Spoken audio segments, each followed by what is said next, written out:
Welcome to JustWannaQuilt, a research podcast coming out of Tulane University Law School, where we explore all kinds of things, stories about quilting, tools, field trips, maybe some famous quilters stop by, and, of course, a little bit of copyright thrown in just for fun. This is Elizabeth Townsend Guard, your host, and I'm a law professor at Tulane University Law School and a faculty fellow at the A.B. Friedman School of Business at Tulane. And I just want to quilt. So today we talked to David Riba of Harbor Sales, and we talked to him about his invention, the ViviLux, which is this really cool little box light thing you put on your sewing machine. We'll talk about that more. Works just fine, thanks. Okay. Okay, so to begin, my name is Dave Riba. I'm with Harbor Sales. We're in Safety Harbor, Florida, which is in the Tampa Bay area of Florida, and we manufacture the ViviLux line of lighting for quilting and sewing. Awesome. What's your first memory of someone sewing or quilting in your life? Actually, it goes back to 1950. My mom used to sew to basically support the family. She had a Singer model 1591, and I still have that Singer, and it still works well.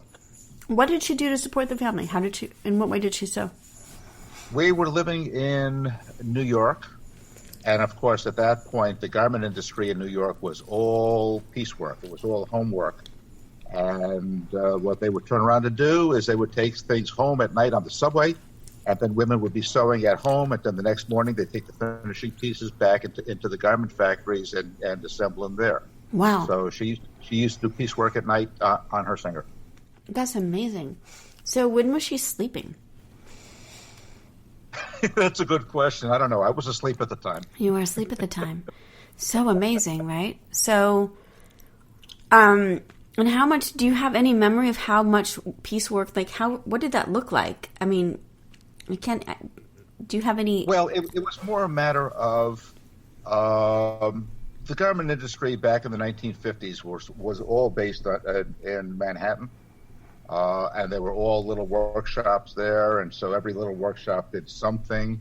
And, of course, they didn't actually do the work in the workshops. They'd have a whole network of home workers who would actually do the piecework. And so somebody would drag a bag of pieces home with them and then distribute it to all the neighbors. And all the neighbors would sew up whatever it was that they were sewing, and the next morning they'd collect them, bring them back down to the factory where they would assemble them to the next step. So interesting. And that's how the garment industry used to work back in the 50s before it moved out of New York. It's really interesting. And so interesting. I think you think about like the practicality of that, sort of all of it. I mean, it's changed a lot, right? Industrialization. I mean, this crazy globalization thing, but we still have some of that too, right? The kind of... Not to the extent that it was, and of course, we've lost the majority of the manufacturing. Manufacturing moved out of New York, and ultimately it moved out of the United States. That's right. It moved out of the United States. It's so funny. When I took, I'm a law professor, and so when I took trade law, our final was trying to figure out where the best, like with given all the different things, like the all kinds of deals on all kinds of stuff trade-wise, where the best manufacturing was. And at that time, it didn't matter what you gave anybody, you still had to manufacture in China because you just couldn't beat the price of, it was like the best final I'd ever taken because it was like memorable and like it was actually teaching as you were taking the final, but it didn't really matter what you did. You just couldn't beat China, which was really interesting. And of course, that has evolved since you took the classes to the point that China has now lost the advantage to other third world countries which can manufacture cheaper than China can, which is why you're seeing garments made in Bangladesh and Vietnam and so on and so forth. And there's literally a global economy where they move manufacturing from country to country depending on where they can get the best advantage price-wise. Amazing, right? Amazing. So amazing. Okay, so how did you get into making lights? That's what is that like the main thing your company does? It makes lights, or does it do other things too? That is our current primary product. It's really cool. And how I got into this is I married somebody who sews a lot professionally. Nice. And so this is actually Harbor Sales is actually an outgrowth of my wife's sewing. I've been around fabric and sewing for obviously my entire life, and we previously had a company that we did Swarovski crystals and hotfix applicators and so on. And a couple of years ago, I retired. We sold that company, and then I got bored to listen to my wife. She kicked me out of the house. Take whichever version of that you would like. And so we started a new company. We started looking around as to what we could add into the sewing industry that didn't currently exist or that existed but not well. And ultimately we landed on the fact of good lighting is important to our customer base. And we started figuring out what lighting was lacking in the industry, and that's where we developed the ViviLux line from. And it's amazing. So you sent me 2 products, and I have 2 stories for you. First, you sent me one that's like a little light that you put on the sewing machine, and then you did another one that's a laser. So I was like, oh, okay, this is interesting. That's cool. So I was like, okay, well, I'll try it. I'm going to put it on the machine. I'll put it on, I have 2 machines. I'll put it on one. I don't really think I need this because, I've got pretty good lighting over here anyway. And it was spectacular. I was like, oh my gosh, I can't believe I've been living without this light. It was, it takes the light that's in your sewing machine and it just expands it and brightens it, but it's not harsh, right? It's not a harsh light. It's just a really good working light. It's an eye saver light. Yeah, it's amazing, right? Where this really came from was, virtually everybody, uses an outlight and or another comparable light, and they'll drag that light around so they can see what they're doing. Because the lights in sewing machines, while they're good, are not necessarily great. And so they'll drag an outlight around, and then half the time they're bumping it, and half the time it's in the way, and they're getting shadows, and so on and so forth. So we wanted a directional light that gets right onto your needle without being in the way. And that was the driving force for our sewing machine light. So optimally, because we're audio, it's a little box, and it's got Velcro on it, and then it's got a long, maybe it's about 8 inches, sort of. Mm-hmm. So what we have is a rechargeable battery light. So first of all, you don't have to use it plugged in. You can use it anywhere.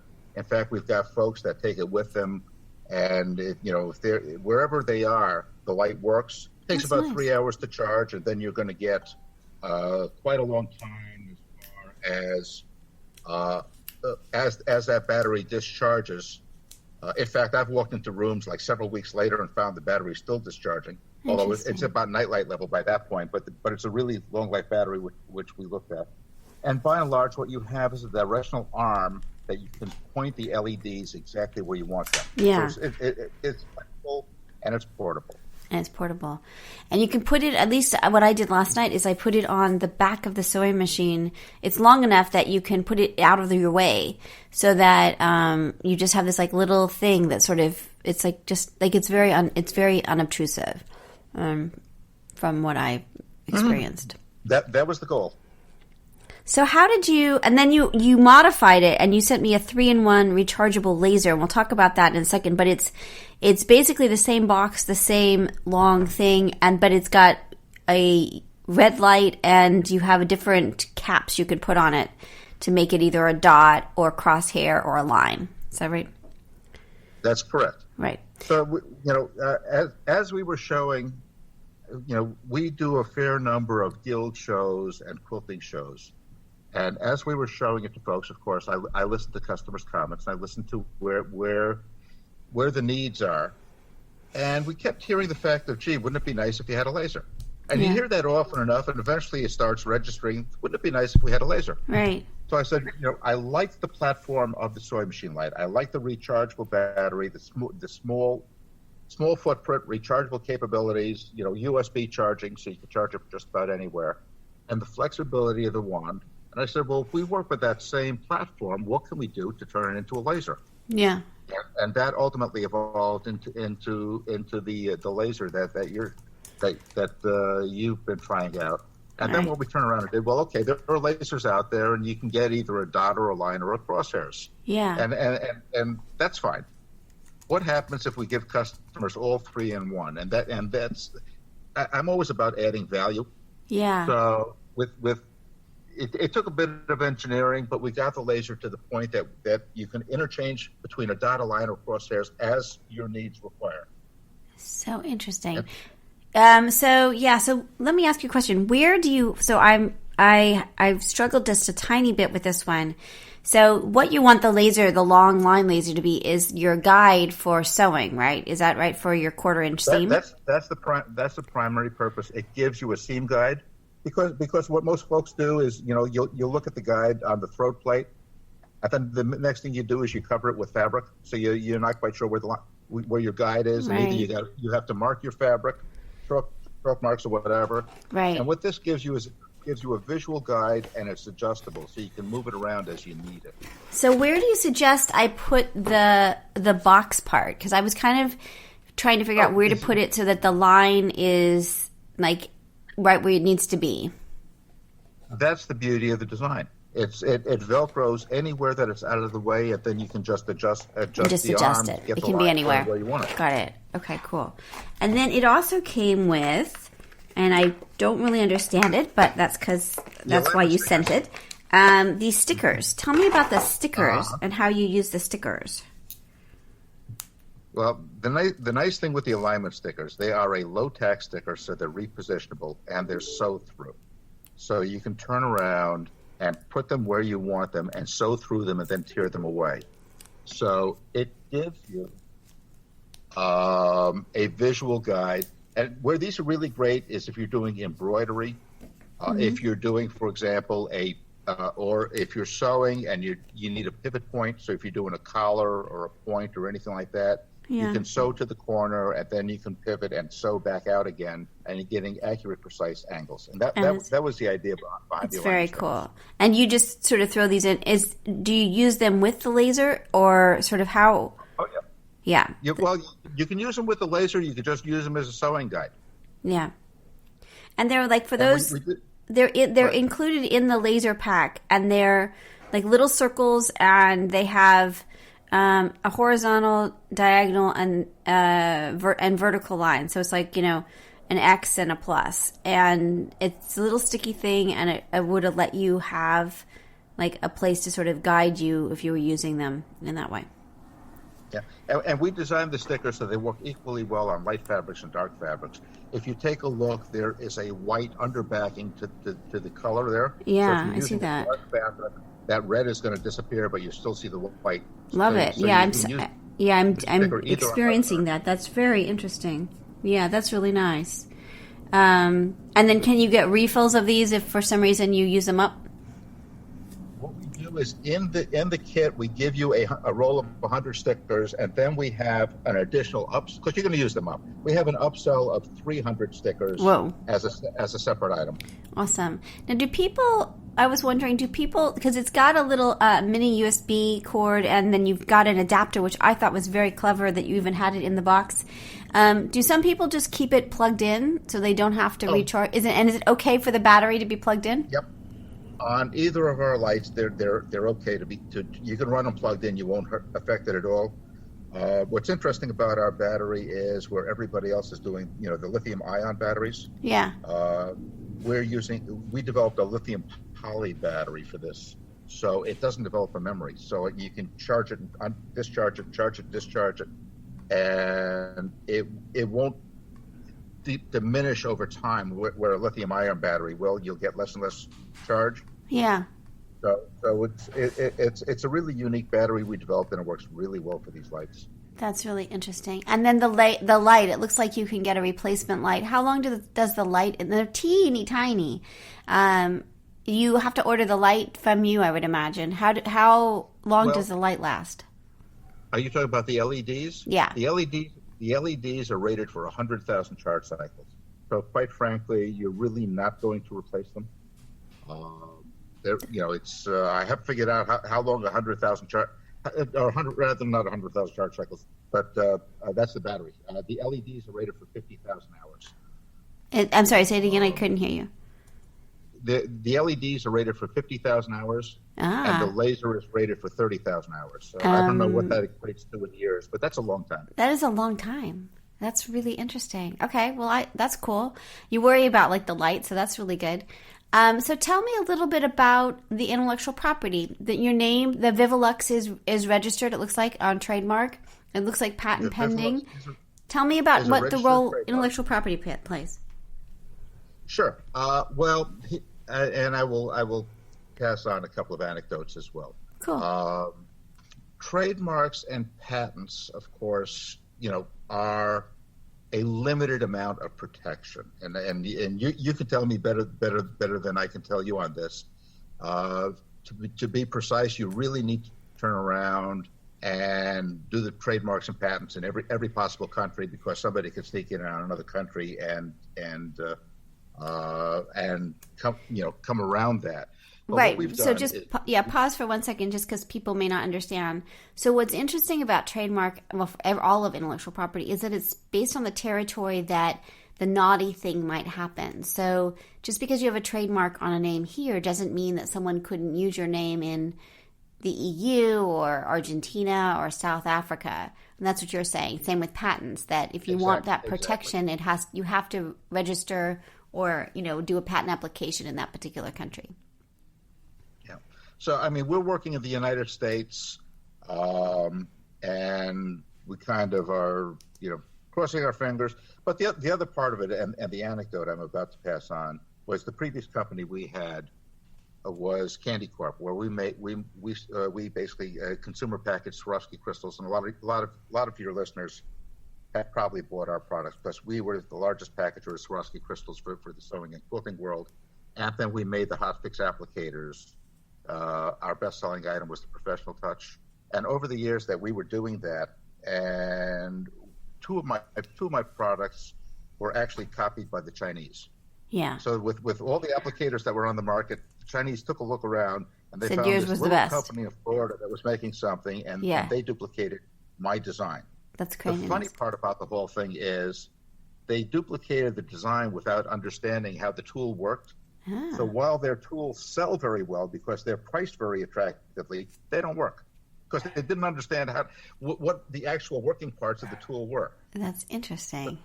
Now, when you found that China, because that's the thing, right? We always hear people if they copy it in China, you did have that happen. What did you do when you found out that was happening? Was there anything you could do? There really is no recourse. Yeah. As I said, my ego gratification was, out of all the products they could have knocked off, they knocked off mine, which says I did something right. Yeah. But the other part about that was okay. We may have knocked it off, but they didn't knock off a good working copy. So my product, even though it was American made, my product was not American made, but American company. We made the product. Right. It was our design, and we made the item. Our design worked, and so we still outsold the Chinese, because once people understood what they were getting, they were basically still buying ours because ours worked. Yeah. And part of the reason, so the role of trademark in that is that they could distinguish between the Chinese version and yours by your name, right? Correct. Yeah. Correct. It's brand recognition, right? And it also prevents somebody from coming out with a brand similar to yours that is not yours. Yep, exactly. All right, and so what about patent? What role does patent play in your designs and your life, and sort of what you think about patents? Patent is a complicated process, and it's a time-consuming process. And the problem is, of course, you cannot patent what's called prior art. You can't patent something that's already existing in the marketplace. Right. So you can patent only the unique aspects of what you're doing. So it becomes a very, very fine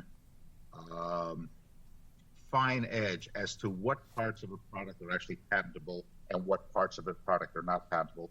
And once you have the patent, you really only have protection over those aspects that are unique. Yeah.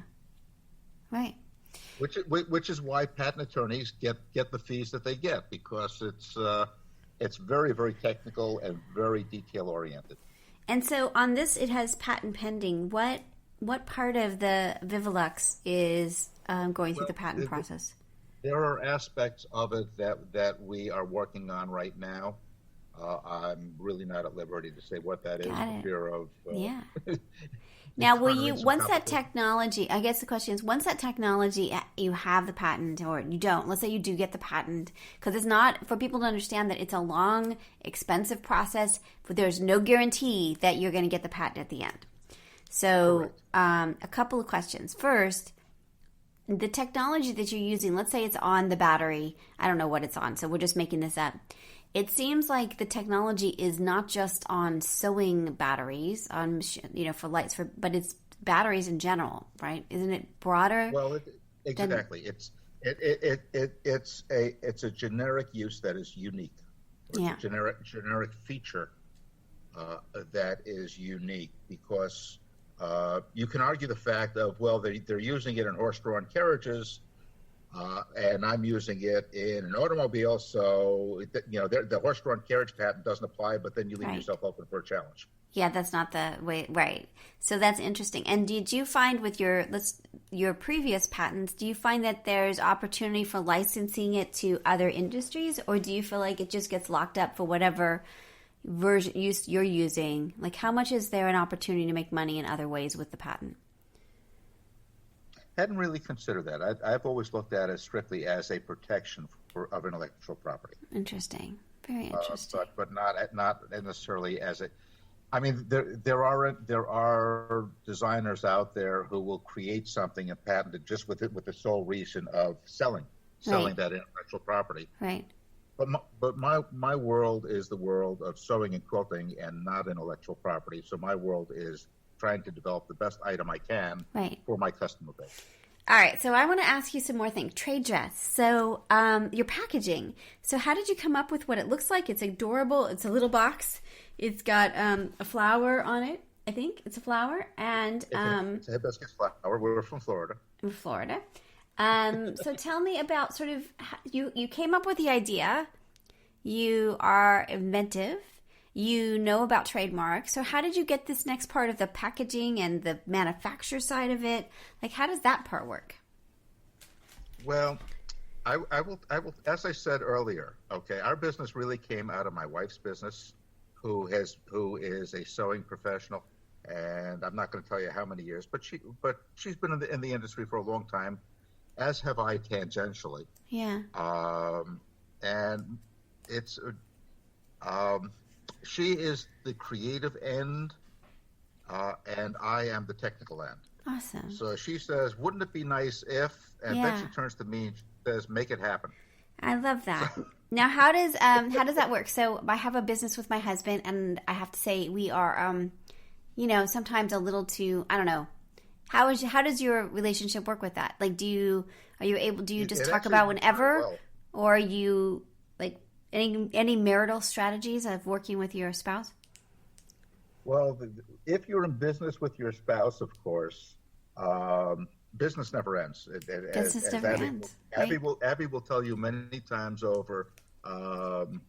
You're always thinking, you're always looking, and you're always talking business in addition to personal. Yeah, So you do have to get some balance in your life, or business will consume you. yeah, Uh, I and agree. of course,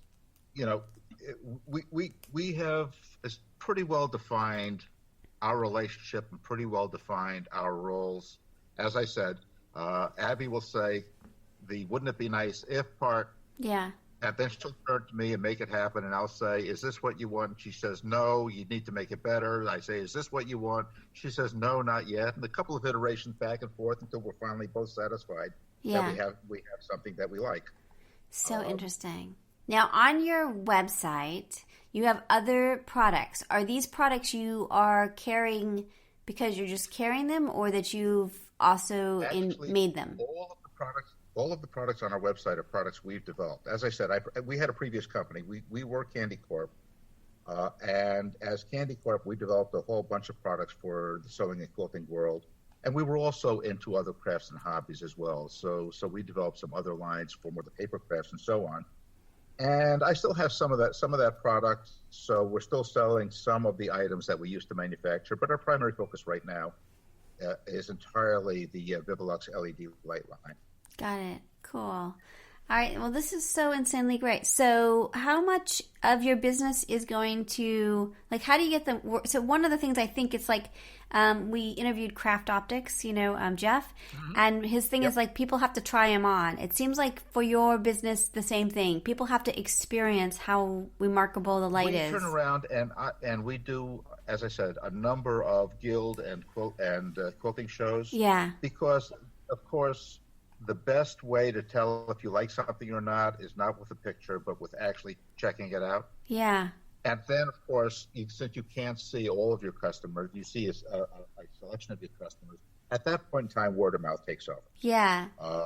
So how much does like social media play into it then? In terms, how much does like people taking pictures of them using the light or whatever? Like, is that an important part of your business model? It is and it isn't. It's not as prevalent as I would like it to be, only because there's only so many hours in the day. So true. I could be doing things 48 hours a day and still not covering enough. Social media is high on my need to get around to list, but I'm not doing nearly as much as I would like to. I think it would be hard with your product. I mean, I think again, like with Jeff, like your products seem the same to me because you're viewing it through your brain and your eyes, and that's really hard to capture when you're, you know what I'm saying? Like you know what I'm saying? Like, I guess you could take pictures of like before and after in terms of the level of light or something, but I feel like it's an experiential product that you kind of have to see it. Yeah, the beauty of social media, of course, is with things like YouTube. Yeah, you can actually get a visual live demonstration of it. Yeah, that's good. So too. You can even if you're not touching and feeling it, you can still see it in action. Yeah, I see what you're saying. I get that. Yeah. With our lights, we're doing a lot of YouTube videos. Interesting. Because it gives folks the visual in addition to just the description. Yeah. A blog post with just a static picture shows you the fact that it's a light. Yeah. The video shows you the fact that it's a movable light and so on and so forth. So we're doing much more with YouTube than we ever did before. Got it. And I'm here at I'm here at your YouTube channel, and it's showing you like how do you use it?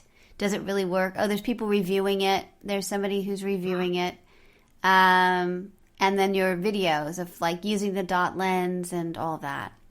Really interesting. And those are just the start. We have about a dozen more that we want to do that we just haven't gotten around to yet. Yeah. So we continue to post videos, and definitely recommend folks subscribe to the channel so they get notification when. Now, do you send out? So there's a woman named Sue Overy. Overy. Yeah. So do you send out, like you sent us something so we could understand it, which is so appreciative. I can't tell you because I don't understand things until I see it. Do you send out to like blog influencers or other people, sewing people? Yeah, doing that. And again, it's more a matter of if folks play with it, they understand it. If they understand it, they can explain to other folks. Yeah. So blog influencers is definitely coming into our marketing mix right now. Interesting. Right, because it's like a thing. It's really interesting. That's what we're studying. My class is studying that, sort of the role of influencers, and including micro-influencers, like the everyday person. Now, how do you feel about people that just do videos of your stuff? You haven't sent it to them, and they aren't related to you, but they're reviewing it? Because I see a bunch of those, too, on YouTube. Oh, that's fine. I mean, even the things like, gee, I wish it would have done X, Y, or Z. Yeah, are important because our products evolve over time. Right. And so as I get feedback from customers, that's what tells me what works and what I need to improve on. Yeah. Interesting. Very interesting. Well, I just think this is fascinating. So where are you going, if people are listening, where are you going to be in the spring? What's your spring look like? Oops. I actually, if you go on our website, I actually have our show calendar. You do? There. Oh, wait, hold on. No, that's cool. So go to the show calendar if you're interested in catching up with you. Yep. And by the way, our URL is ViviLuxUSA.com. Right, ViviLuxUSA.com. Interesting. So in January, you're going to the Highland County Quilt Guild, and then what's World Quilt Fest in Tampa? That's cool. Quilt Fest in Mancuso Brothers are doing their first show in Tampa, and so since it's a local show, we're going to be there. Oh, that's cool. That sounds fun. And the VDTA, what's that? Is that the... VDTA is a trade show for the Vacuum and Sewing Machine Dealers Association. Well, this is so insanely interesting. Last question, how much do you use distributors, and how much is it direct sales for you? We do a mix. Of course, we've been in the sewing and quilting industry for many, many years, so we have our established distribution channels. And of course, we focus primarily on the independent sewing and quilt shops. Yeah. We don't sell into the big box stores, but we support the independents. So the best way to get to them, of course, because they're not buying large quantities, is go through distributors. But then again, we direct sell direct to consumer as well, either through the shows directly or through our website or our Amazon store. Very cool. Well, this has just been so insanely delightful. I really appreciate you sending it and talking. It's great. Super great. Anything else I haven't answered? I don't think so. I think it's great. All right. Well, this is super great. Thank you so much. I really do appreciate it, and I've learned a lot, and I can't wait to keep using them. It's so great. This was delightful. Thanks a lot. All right. Take care. Bye. So you've been listening to Just Wanna Quilt, a research podcast coming out of Tulane University Law School. And I'm Elizabeth Townsend Garr. If you like this podcast, keep listening. Also, we have a Facebook group. Come join us. We talk about a lot of things. We also have an Instagram account. And of course, most importantly, I really hope you get a chance to quilt today.